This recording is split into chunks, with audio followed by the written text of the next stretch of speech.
आसरीला वरणफळ म्हणजे चकोल्या म्हणतो आपण, त्या खायचं हुरूप आलेलं.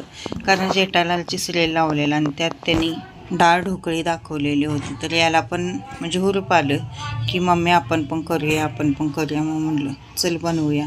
तर त्याच्यासाठी सगळ्यात आधी तुरीची डाळ मी कुकरमध्ये घातलेली आहे निवडून, आणि त्यामध्ये हळद मीठ घालायचं आणि तुरीची डाळ एकदम अशी मऊसूत शिजवून घ्यायची.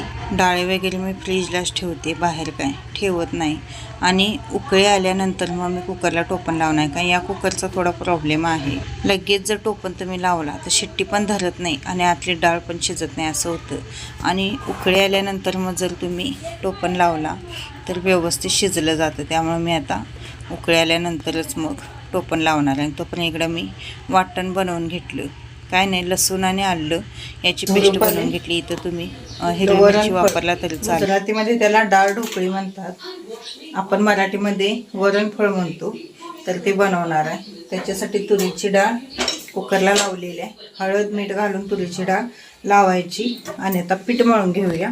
पीठ मळत असताना गव्हाच्या पिठात थोडंसं डाळीचं पीठ मिक्स केला तरी सुद्धा चालतं, किंवा नाही केला असा तरी सुद्धा चालतं. चला कसं बनवते काय बनवते थोडक्यात तुमच्यासोबत शेअर करते. आणि ढोकळीसाठी जे पीठ लागणार आहे ते आता आपण मळून घेऊया. आता इथं मी गव्हाचं पीठ घेतलेलं आहे. यामध्ये तुम्ही बेसन ॲड केला तरी चालेल. थोडंसं धन पावडर, जिरं पावडर, हळद, लाल तिखट आणि थोडंसं कच्चं तेल आणि मीठ घालून हे व्यवस्थित पीठ आपलं मळून घ्यायचं आहे. लाल तिखट आता तुमच्या चवीनुसार तुम्ही घालू शकता. थोडासा ओवा जरी क्रश करून यामध्ये टाकला तरीसुद्धा चवीत फरक पडतो, पण माझ्याकडे ओवा नव्हता, नाहीतर ओवा घातला तरीसुद्धा खूप छान टेस्ट येते. मळत असताना थोडंसं घट्ट मळायचं आणि पीठ मात्र मळत असताना सगळे मसाले व्यवस्थित त्यामध्ये ॲड होतील अशा पद्धतीने मळायचं. त्यासाठीच थोडंसं कच्चं तेल घालायचं, म्हणजे मऊसूत पीठ एकदम होतं. चला आता हे पीठ मी व्यवस्थित मळून घेते. आता आमच्या दोघांपुरतीच करायची होती, त्यामुळे मी थोडंच पीठ मळलं. तुम्हाला माहितीच आहे हे काही डोंगराला गेलेले आहे, त्यामुळे ते आता उद्या सकाळी येणार. श्री म्हटलं बाकीचं काही जेवण बनवू नको, कारण तो काय भात खातच नाही आणि चपात्याच नुसता खातो. ह्या चपात्या बनवण्यापेक्षा अशी डाळ ढोकळीच आपण बनवूया, म्हणजे जरा वेगळं पण होतं आणि त्याला काहीतरी असं वेगळं खायचं आधीमध्ये हुरूप येतं. म्हटलं त्याच्या संगत मला पण मिळतं म्हणून मग मी बनवली. आणि पीठ पूर्ण मळून झालं की थोडंसं तेल लावून मरदायचं, म्हणजे तेल लावून मरदला की पीठ एकदम असं मऊसूत तयार होतं. आणि मऊसूत पीठ झालं की आपली ढोकळीसुद्धा खूप छान शिजायला हलकी फुलकी होणार आहे. आणि मळून एक 10 ते 15 मिनटं आपण झाकून ठेवायचं आहे, जेणेकरून आपण जी चटणी मीठ परत धनजिरा पावडर जी घातलेली होती ती सगळी एकजीव होईल. म्हणून एक 15-20 मिनटं तर त्याला आपण झाकून ठेवायचं. आता इकडं आपली डाळ शिजून होते, तोपर्यंत आपण फोडणी वगैरे मारूसपर्यंत एक 15-20 मिनटं होतात. आता इथं बघू शकता आपली डाळ शिजलेली आहे. थोडंसं जरा म्हणलं दोघांपुरतं करूया, फोडणी मारून घेऊया.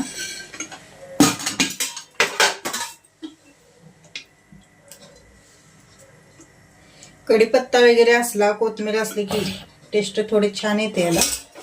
आता कढीपत्ता कोथिंबीर, जिरं मोहरी घालायचे, पण आता जिरं का मारत नाही आहेत, मोहरी तेवढी मी घातलेली आहे. आणि मोहरी चांगली तेलात फुलून द्यायचे. त्यानंतर आलं लसणाची पेस्ट घालायची. कढीपत्ता घालायचा आहे यामध्ये, खरं माझा कढीपत्ता नाही आहे त्यामुळे मी घातलेलं नाही आहे. आलं लसणाची पेस्ट व्यवस्थित तेलात परतून घ्यायची. इथं तुम्ही सुक्या जर लाल मिरच्या असल्या तर इथं ॲड करू शकता, माझं काय नाही आहे. 1 चमचा जिरे पावडर, 1 चमचा धने पावडर, त्यानंतर हळद आणि आपलं जे घरचं लाल तिखट आहे ते घालायचं. सगळं व्यवस्थित तेलात परतून घ्यायचं.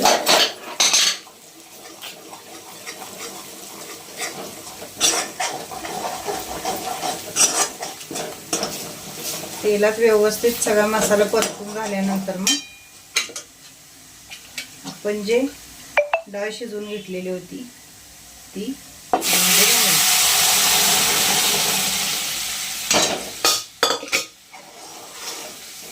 थोडं पाणी ॲड करायला लागणार आपल्याला यामध्ये, कारण आपण अजून वरणफळ आपण त्यामध्ये घालणार आहे, त्यामुळे आणखीन घट्ट होणार ते. थोडंसं पाणी ॲड केलेलं आहे मी.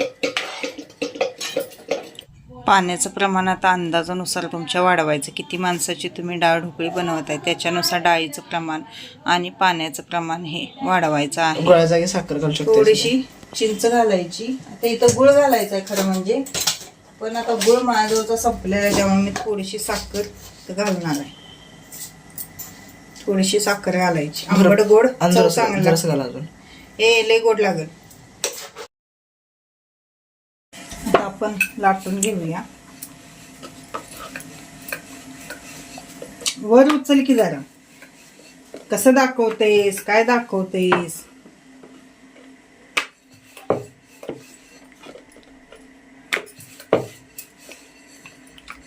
एकदम असं पातळ लाटून घ्यायचं, जाड ठेवायचं नाही अजिबात.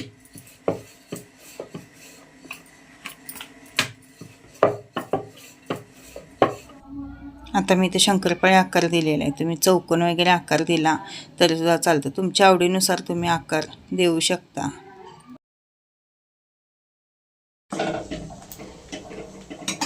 चांगले 15-20 मिनिटं शिजून द्यायचं आहे.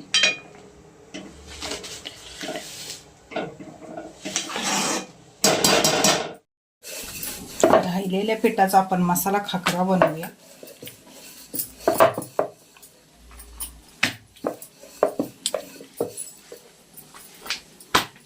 कारण हे पीठ राहिलेलं काय करायचं तर याचा खाकरा बनवायचा. वरणफळ शिजताना वास खूप छान येतो. खाकरा एकदम पातळ लाटायचा,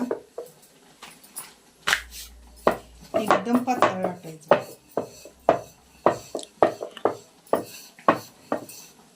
खाकरे एकदम बारके बारके असतात पण मी मोठे केलेले.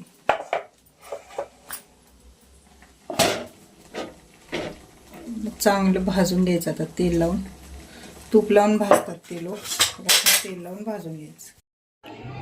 थोडंसं पीठ शिल्लक राहिलेलं त्याचं मग खाकरं बनवलं. ते पण स्त्रीनं खूप आवडीनं खाल्लं. खूप छान लागतात. एकदम पातळ पातळ करून ठेवायचे. नाश्त्याला वगैरे मुलं खातात किंवा आपल्याला सुद्धा नाश्त्याला खायला बरं पडतं. असं डब्यातनी करून ठेवतात आणि कधी पण खातात. ती घट्ट होते करते मी खरपूस भाजतात रे ती. सगळ्यांनी जेवायला यायचं आहे. आमच्यात आज जेवणाचं बेत हा वरणफळच असणार आहे. याच्यावर कोथिंबीर वगैरे असती तर एकच नंबर लागलं असतं. साहित्य सगळं व्यवस्थित असलं की कोणताही पदार्थ खूप छान लागतो.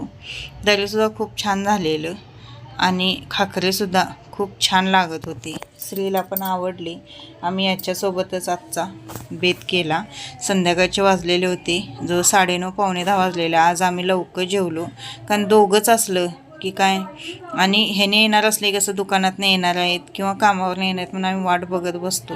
आणि हे डोंगरावर गेलेले होते तर आई यल्लमाचं तुम्हाला मी दर्शन दिलेलं आहे, घ्यायचं आहे सर्वांनी. गर्दी काय एवढी नव्हती असं म्हणत होती, पण आत्ता शक्यतो गर्दी असते. कशी काय गर्दी नव्हती हेच मला काही कळलं नाही.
अशा पद्धतीने ते स्वतः गॅस शेगडी वगैरे घेऊन जातात, पातेले वगैरे, आणि स्वतः जेवण वगैरे बनवून तिथं खातात. पुढे गेला सगळं काय म्हणतो नाही त्या साईडला होतो. आणि हा वरणा मी निवडून ठेवलेला होता. 8 दिवस झाले तर थोडा खराब होत होता, तर सगळा निवडून ठेवला. म्हणलं आपल्याला करायच्या वेळी एकदम बरं पडतं. तर चला मैत्रिणींनो, असा होता आजचा छोटासा ब्लॉग. भेटूया उद्याच्या व्हिडिओमध्ये. तोपर्यंत श्री स्वामी समर्थ.